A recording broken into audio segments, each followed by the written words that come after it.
Are you supporting young people from difficult or challenging backgrounds in a personal or professional role? Do you find yourself battling to gain their trust, struggling to understand why they respond to repeated attempts to connect by running away, hiding, or telling you to get lost? My name's Alex. I'm a forensic psychologist with an interest in trauma and the development of antisocial behavior. In this video, we're diving back into attachment theory to think more about attachment styles and how they help us to understand early experiences and how can we reshape these blueprints to be ones that are more healthy, more helpful, and will lead to more connection and attachment in future. We know that securely attached young people trust relationships and seek support when it's needed. Anxiously attached young people may often seem needy, emotionally intense, but they're simply trying to ensure love and security won't disappear. Avoidantly attached young people may appear independent, but they've often learned that showing vulnerability in relationships is dangerous. Disorganized attachment can lead to unpredictable behaviors as young people struggle to navigate relationships. With the right supportive relationships and interventions, a person's attachment style can change over time. If we know that the essence of the trauma is in relationships, then healing from that trauma is also in relationships. Here's the things we can do to support the healing and growth. We need to build the foundations for safety and trust. The first thing to do is be consistent and predictable.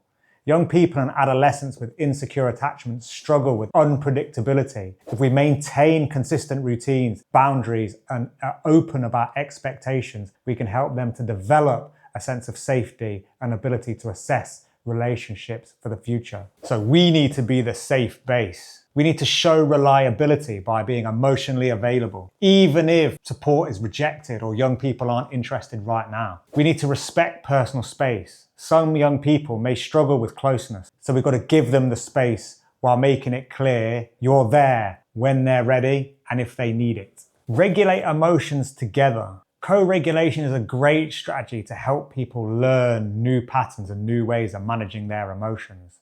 Before self-regulation, we need to help them learn to manage their emotions by staying calm and validating their feelings. We need to teach them about emotional literacy, naming and acknowledging emotions, posing hypotheses about their presentation and asking for feedback. We do this without judgment. We need to use grounding techniques like encouraging mindfulness, deep breathing, or physical activities like walking together. We want to aim to show people how to repair and strengthen relationships. It's about rupture and repair. We know that conflicts will happen in these kinds of relationships.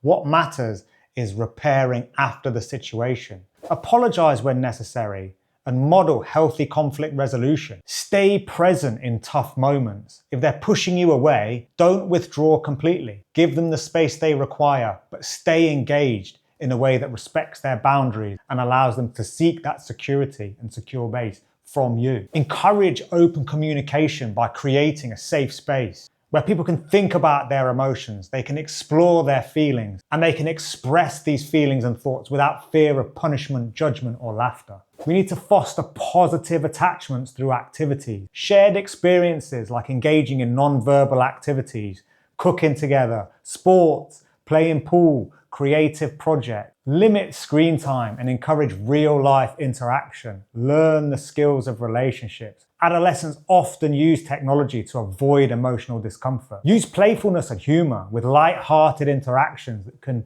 lower emotional defenses and increase connection. Insecurely attached adolescents often test relationships with defiance or withdrawal as a way of assessing how you're going to treat them in future. Provide explanations for the rules rather than saying, it is how it is, or because I said so. Explain why the boundaries exist. Help them to understand the rule and to help them feel respected. Offer choice and shared control. Give them some autonomy in their activities and the things you're doing, because this can reduce the power struggle, increase the chance of their engagement. Work with their trauma history. Understand what their triggers are. Recognize a situation that might remind them of the past. Raised voices, shouting, sudden changes to boundary, structure, or routine, and help them to prepare and manage those things when they're occurring. Encourage safe relationships and guide them in identifying safe versus unsafe people. Show them what are healthy behaviors in relationships and what might not be. We need to seek therapeutic support by using specialized psychological therapies for those people that meet those kinds of categories. Things like EMDR, attachment-focused therapy, can be very beneficial. So we know that supporting young people from traumatized backgrounds can be difficult and challenging, especially when it comes to relationships. So what other interesting insights can psychology provide us with that's going to help us understand, manage, and work with the young people in our lives? YouTube usually has a good algorithm that will show you another video they think is helpful. So,